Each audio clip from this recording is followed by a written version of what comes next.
You're listening to Commissioning Conversations, the podcast brought to you by Broadcast Intelligence.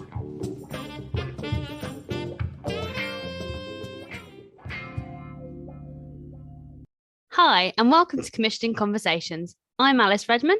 And I'm Heather Fallon.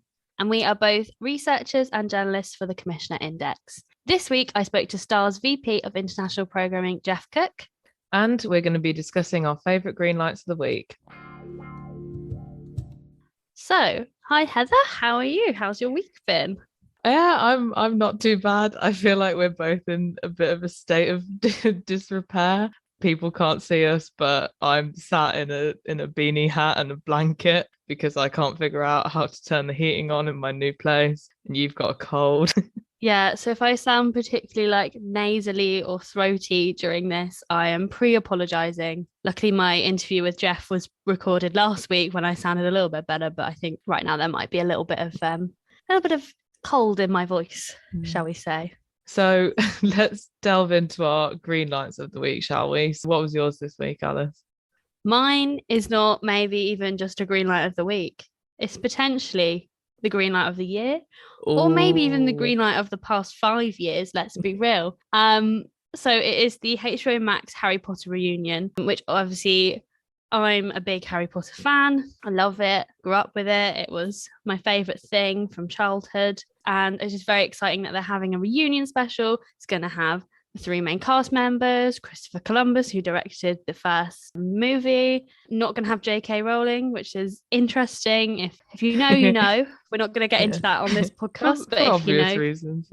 But on a more kind of wider TV point, I think what's quite interesting about this is it's kind of a continuation of what HBO Max did when they first launched with the Friends reunion special. So it's like a big entertainment focused, not drama focused event around something with a huge fandom, which is going to get subscribers in, even if they subscribe for a month and there's a really high churn rate. It's going to see HBO Max are going to see a boost in profits from this, and it's just really interesting. And I wonder how long until we see other streamers that have access to these big fandoms kind of doing similar things. Yeah, I'm thinking like Disney. Trying to think of a big property that Disney has. I mean, obviously they have Disney, but you know, a big Disney property that maybe has a huge fandom, but it's old now. How long till they do something around maybe the original Star Wars cast getting together? Lizzie McGuire reboot, but they just reunite instead. Yes. I don't know. I just want to know what the Lizzie McGuire reboot was like. I think it upsets me nearly every day that never got made. I know. Maybe one day, Alice. Maybe one day. So what was your green light of the week? Yeah, so mine was one of the commissions from the BBC Centenary slate. It's called The Love Box in Your Living Room. I just keep going for ones with really weird names. It's from Balloon Entertainment, and it just sounds mad, and I love that. It's going to be a kind of comedy one-off special featuring Harry Enfield and Paul Whitehouse, who were 2 of my absolute comedy heroes growing up. Their sketch show is absolutely iconic, a proper staple of BBC television in the early noughties, and a very good duo to commemorate the BBC. I think in the description it said that it was going to chart the socio-political history of the British people and the BBC. I think it'll be a really good way of commemorating the BBC in a slightly different way to showing traditional archive and history, which they are doing that as well, but this one had me particularly excited. I appreciate with all this like 100-year programming that the BBC are doing, they've got a good balance, something that's a bit silly and something that's very serious. So you want both in these times.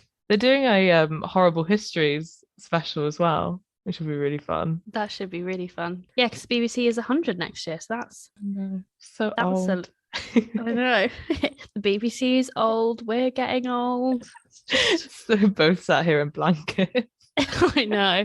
I watched this is a film, not a TV show, but I did enjoy it. Tick Tick Boom on Netflix this weekend, and that is all about turning 30 and wondering about where your life's going to go and if you are ever going to make it. And I just thought it's hitting a bit too close to home. This is where you get the sneak peek of how we actually are, which we will delve more into our own psyches in the Christmas special. As a lucky commissioning conversations viewer, we'll get to hear me and Heather discussing our favourite shows because Heather is leaving.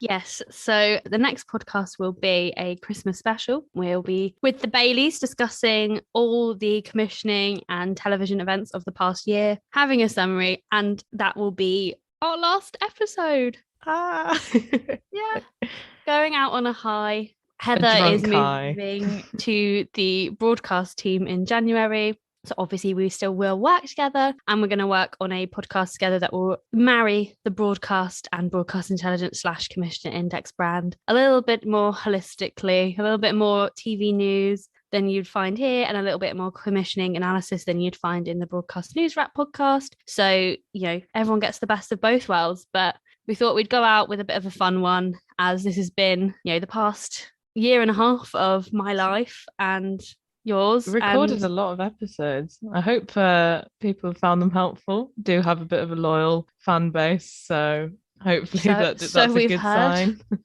So yeah, we're just gonna have a nice roundup and say goodbye. So as it is our last episode, if any of you who have listened for a long time would like to write in and tell us what your shows of the year were, we'd love to give you all a big shout out. And just want to say pre-thanks. I'll save the big thanks, but thanks to everyone who has listened every week, because it's really nice and we're very grateful. Extremely grateful. And as one little additional treat this week, Alice has spoken to Jeff Cooke, who is VP of International Programming over at Starz. Yeah, an interview to go out with a bang. Jeff is commissioning all across Europe, basically anywhere that's not the domestic US Starz territory. So there's lots of opportunity there for drama. So let's take a listen. As VP of International Programming, I think it'd be great, Jeff, if you start just by explaining what your job entails and kind of what you do at Starz. Yeah, of course. So my job really it's quite simple. It's, overseeing all programming and content for the international services for Starz. So whether that's strategy, editorial line, what we're buying, what shows we want to invest in, anything, content related on the international front that goes through me. And kind of, internationally, like that's obviously a big, broad area. Are there any specific territories at the moment that's really kind of the Starz focus for growth and just for general programming? Well, what I've said before is, we love all of our children equally. So every territory we're in is obviously important for us to be successful and grow. However, of course, there are markets that are, a little bit probably more advanced in terms of just SVOD adoption and local content. So, where we've really kind of leaned in and where we're ahead in terms of local content is the Spanish speaking world. So we've got, 4 or 5 shows announced.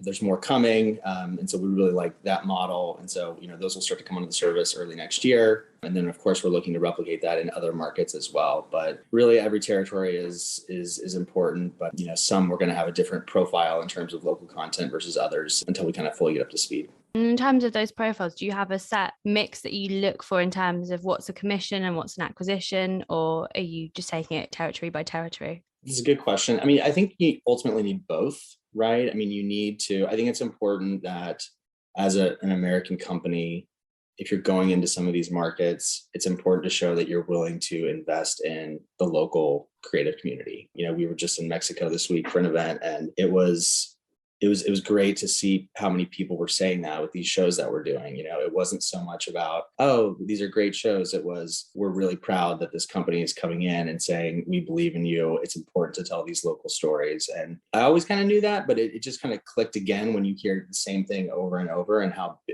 meaningful it is. So I think it's just super important. And that's definitely something that we believe in and want to keep pushing in. Whether that's Latin America, Spain, or other countries. But it's also important to have acquisitions. I think you have to balance it, and you can't just do all commissions, I don't think, for a number of reasons: economic, timing. There's a lot of great shows that get made that you don't need to commission, that you can come in and buy and partner on. And we really just kind of take it, case by case and see what's out there. But we get great pitches on original commissions. We get great pitches for things that are kind of, need another partner, but it's kind of fully baked, a pre-buy, so to speak. And then we see great things that are, fully done that we still want to buy, especially US shows and UK shows. So it's always going to be a mix. And kind of in terms of languages, how does that work in different territories? So would say a Spanish language original be available in the UK or the US, or do you keep it in the territory that it's kind of designed for? It depends. For most of the shows that we're doing that are Spanish language, we'll have all Latin America and we'll have Spain, like first and foremost, because that's really, really important, obviously. And then everything else, it's really just a conversation. Depends on the producer, depends on the studio. We've done deals where we have a really broad set of territory rights, and then we've had more limited ones. So and I think that's one of the advantages that we have right now, is that we're not necessarily wed to one type of deal. And we give the producer the opportunity to keep rights and continue to like monetizing the show that they ultimately create, which from what we've heard in the market is really refreshing. Because I think there's been very, cost plus deals are very standard for a lot of the bigger streamers. And while they're fantastic and they're great for everybody involved, there is, I think, a willingness for people to do other types of deals just to kind of mix it up. Yeah, it's really quite refreshing for people to work with like a big US streamer and not have to give away their full worldwide right. Yeah. Again, I think it's like both can be good. It just really depends on what people are really looking for. So ultimately, right now, we're kind of the place that was willing to do that flexible type of deal. And so in terms of what you are looking for, it would be great if you could give us kind of some overview of areas, subjects, genres. What are your current commissioning needs? I mean, we look at ourselves as like an adult streaming service, right? We really think that there's a space out there to be successful with edgy, bold, provocative content. Whereas a lot of the bigger streamers are going broad and they're doing family and kids and unscripted and game shows. They of course still do drama, and that's part of their remit too. But what we think is really a space that we can be successful in is if we really just focus on drama, and then we can always be a complement to a lot of these bigger services. So when we look for things, like we really want them to push the envelope. We want them to be noisy. We want them to be a bit provocative, maybe a bit controversial, because we think that's a way to raise awareness. And for us, we're still very early in our rollout and our sort of brand awareness that we think these things can really help us gain awareness in the market. And are there any kind of subject matters like specifically that you look for? Is it just edgy and a bit different? I don't really like to say like, oh, we're really looking for a sci-fi show or really looking for a certain genre, because it kind of limits what comes your way. And I think what we generally say is, don't pitch us comedy, don't pitch us kids. We're not doing unscripted. We want to do things that are going to push the envelope. So whether that is a romance type show that's just like very sexy, something like a Normal People, that's a bold show, and it's a romance show. And so while I, always love a good romance, I think everybody does, that's not necessarily a ton of what people come out and pitch. Like there aren't a lot of shows like that, I don't think right now. But at the same time, we're doing a sci-fi show in Latin America, which is totally unheard of. The crime thriller, even though we've all seen the Dead Body Show and we love them and they're great and they kind of keep getting remade, we're doing shows like that have just a little bit of a different twist to them. So I don't think there's a specific genre. I think what we tend to say is there's like just a few things we're really not going to do. So don't bother pitching us at this point in time. Obviously, I know this probably will differ territory by territory, but when you're looking at something to maybe acquire or going on a co-pro with versus as an original, like a Starz original, what's kind of the key difference between something you'd like give full funding to as an original and something that you would just kind of join and give some money to? I think we have to look at things like, is this going to be something that could work for us across all of the markets? And, just to be truthful, it's like some things do and some things don't. And that's just kind of the reality of it. And I think you have to be willing to accept that. And there are things that come in that we could say, wow, this is really going to work for Germany, France, and the Nordics, but we don't think it's going to work across Latin America. And that sort of guides our decision making. And it doesn't necessarily mean we wouldn't take Latin America. It just means our willingness to invest a certain amount is capped. So it depends on the show, it depends on the deal. I think first and foremost, when we're looking at shows or commissions, we think, okay, this has to work in the home market first and foremost, and it's got to be big for us, because everything we want to do is to help build awareness for the brand. So yeah, I hope that answers your question. Yeah, no, that's great. And what is the kind of Starz target audience? Is it different in different territories, or is it kind of a similar group of people? Well, generally we have that umbrella, right, of adults, and I think that kind of guides everything that we look at. But every country is different, right? Their makeups are different. What is the mix of different races in a country? What is the demographics difference in each country? So everywhere's different, and I think with us, we've got a couple of years of 2 to 3 years worth of data and audience research, and we kind of know now like what our audience is in the UK versus Germany versus France. And so we make adjustments to programming in terms of like what do we want to commission there versus here. And it also looks at the Starz original slate that we get out of the US, where is it strong, where is it not as strong, we augment it. So it really depends on the territory. We look at things at a very, very granular level, because I think you have to be ultimately be successful. And again, same with like tariffs and things, you have a certain amount that you spend in one country versus what you'd spend in another country, or do you have just a set deal across the world?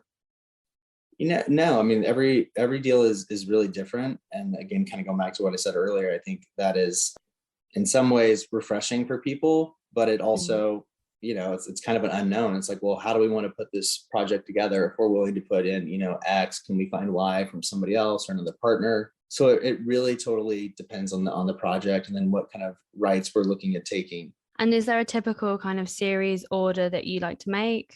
In terms of like episodes? Yeah, like episodes and length and things. So we're pretty much doing hour-long shows, so whether that's 45 minutes or an hour, of course we don't have a linear schedule, so it doesn't necessarily matter, but generally looking for hours. Like I think that's kind of more of the drama, although I think there is an interesting rise in the half-hour drama, which I think is kind of an interesting format too. So not to say we wouldn't do like a half-hour drama, but we just haven't really looked at that yet. Yeah. And then in terms of episodes, it feels like everything now is 6 to 8. That seems to be kind of the sweet spot. And that feels good. You don't want something to just go on too long, and you're like, you probably want to pack it in as much as you can, because people's time is precious. And I think, attention spans are getting shorter and shorter. So it feels like 6 to 8 is kind of the realm where people are playing now. And in terms of like talent, obviously, there's different types of talent deals that you can make and things like that. And obviously there's writing talent versus directing versus acting. Do you expect to have talent packaged with your international stuff? Because obviously in the US, it's very different with, you guys pitch through the agencies and things like that. And that's a way more easy way to get something packaged. Whereas in the UK, say, for example, most people just email a commissioner direct and say, hey, I've got this script, like, let's work on it together. So kind of what are your expectations with that? Yeah, we've done both. We've started with things that are just a concept, and we've said, okay, let's develop it. Let's put some money into it. Let's get a script written. There always tends to be a writer involved first and foremost, which is in my opinion, that's a big piece of talent. So that is meaningful. And then beyond that, I think it's good to know going into something when you're looking at a project, what is like, show me the realistic list of who you think you could get to do this project, because talent is super important. And again, for us, we're using these shows to raise awareness, define our brand. And so we're doing that, and talent is a huge part of it. We don't really want to make shows with, unknown people at this point, because we need to use talent to build a brand. And not to say that everybody has to be, a massive star, because that's not realistic, but ultimately talent for us is a very important piece, whether we know that at the very beginning or in the process. It doesn't have to be fully packaged, but we need to have an idea of who we can get. And I think a lot of that, based on the producer, right? So if we're getting a pitch from a certain production company and we know they do big stuff and we know they have great relationships with talent, we don't need to know it on day one, because we know the project is great, the script is good, we will get talent at some point. And in terms of writing talent, are you looking to take chances on new writing talent, or would you like people with a more established track record? I think either way. Some of the best stuff we've read have been from really young people that don't have a track record, or their track record is they were in X writing room, or they wrote on X show as like a staff writer. So the writing, well, again, if you're like, hey, I have a show by this person and, they've made, 10 massive shows. You're like, of course, that's great, because there's a track record there, but we don't need the writer to be, an A-list star, because I think it can come from anywhere. And how do you like to be pitched to? What do you like to see in a proposal? Personally, I like a pilot. Like I need to read something typically, because dialogue is just super important and tone is super important. I love to have an outline of the season, where it's going, what happens with the characters, what's the beginning and end of each episode, like, how are we handling cliffhangers and things like that. We don't always get that, and that's kind of what we work with, with the writer, to say, all right, let's build out a Bible. But personally, it's hard for us to, I think, understand where a show is and if it's really going to be a star show without knowing where it's going and having some structure around a Bible. So we've commissioned people to write Bibles. People have done it and said, hey, here's my thought on where it goes. This is obviously open to debate if you guys come in on the project. And I think that's good too. Like, here's my vision of what this is, but obviously if we go into this together, if it's not your vision and it's slightly different, then let's talk about it and make the changes. Sounds good. And how should people approach you, or stars in general? Just in terms of, like, by what means, like, like, what's the best way? Should they email? Should they stalk you down at a market or something? Which people have suggested. Yeah, I know it happens. It's kind of part of the job. I mean, ultimately, we've got execs in markets that I think are very plugged into the creative community, and people know that we're out there looking for stuff. And so whether it comes through, somebody on the team, or it's sent directly to me, I mean, we've got a process where we review everything and give feedback. So any way you can get a hold of me is fine. Amazing. And just to kind of finish this up, it would be great to know kind of what you're watching at the moment. What shows are you enjoying? Not on Stars, maybe, or maybe on Stars, who knows, not limiting you. What's your favorite show of the moment? Okay, well, the show that my wife and I just finished watching was The Investigation. It's on HBO in the US. I believe it's a Danish show. Very, very good. Can't say enough about it. I think I'm late to the party on that one, but that was a very good show. And, of course, I watched Squid Game, and I loved it, just like everybody else. And then, watching all of our Spanish language originals that are, not done yet, but they're, in the process of being edited, it's gotten me super excited about that slate. And so between those three things, it's hard to watch some stuff outside of work just because we're so busy reviewing the shows that we're making. But yeah, Squid Game and The Investigation are probably the two. Very different, but both very good. Well, there's some excellent foreign language drama recommendations there. Yeah, I'm really looking forward to seeing kind of what Stars do with their international expansion, or Starzplay, should I say, which is the name of the streamer. And it's also just really interesting to have some insight into, how an American streamer is working in a very different way to places like Netflix and HBO Max in terms of rights. They're a lot more flexible, they're a lot more open, they have more of an Amazon model, I would say. As always, some very interesting opportunities available on the Commissioner Index. And I think that's probably all we have time for today. Yep, but we will see you in 2 weeks' time for our final episode. Oh, our little Christmas special. What a way to end the year. Yep. So we will see you then for the last episode. Thanks for listening. Bye. Bye.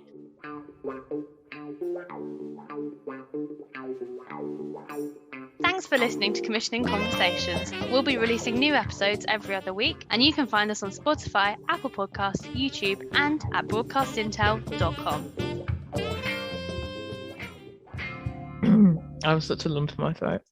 Because you were trying to hold back tears.